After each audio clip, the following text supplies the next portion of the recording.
The three Venezuelans who were arrested upon landing in Nairobi 2 weeks before the general election had not been contracted by the Electoral Commission but had access to its servers 5 months before the disputed polls, a forensics analysis has revealed. The analysis of computers confiscated from Salvador Javier, Jose Gregorio and Joel Gustavo by the DCI, shows that the three were among dozens of non-independent Electoral and Boundaries Commission staff who had extensive access to the agency's servers.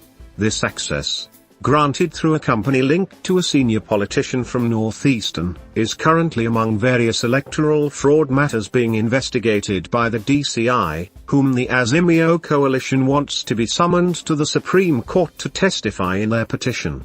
It was not clear last evening if the investigations agency would testify, but the News 54 learnt that the DCI wanted to arrest the foreigners but was held back by the assurances of Mr. Wafula Chebukati, the beleaguered IEBC chairman.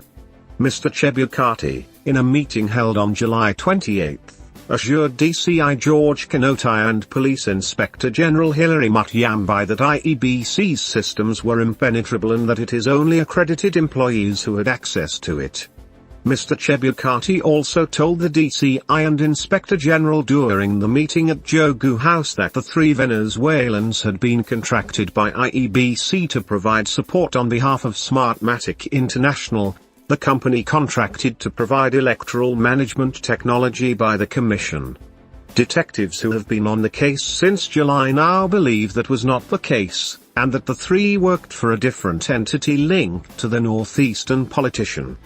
Meanwhile, as detectives last evening pondered their next move, a separate forensic analysis by the East African data handlers on the 6 data transmission servers used by IEBC showed that several unauthorized individuals gained access to the system.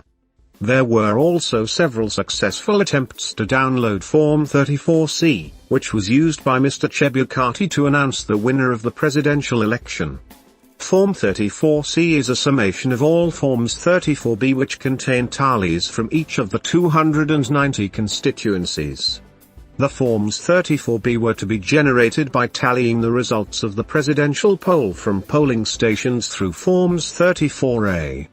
An analysis on IEBC systems by IAD shows that there was a backward tallying of the presidential results where Form 34C was edited several times in order to correspond to Forms 34B and 34A, which the audit shows were being intercepted and edited too. ICSV file is simply a text file whose information is separated by commas.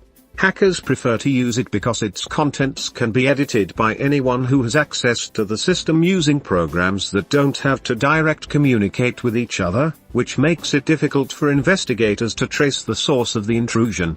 Despite IEBC insisting its systems were foolproof, the analysis by IAD shows that there was not only multiple access to the servers by unauthorized persons, but also that they could intercept communication between the KIEMS kits and the Presidential Tallying Center at Bomas of Kenya.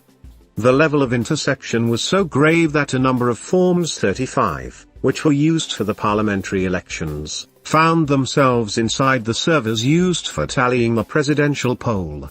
Such connections were being made by persons who had not been gazetted as IEBC officials for the elections, including a login by the name 𝗔𝗕𝗢𝗪𝗓 that not only modified data in the system but on several occasions downloaded Form 34C.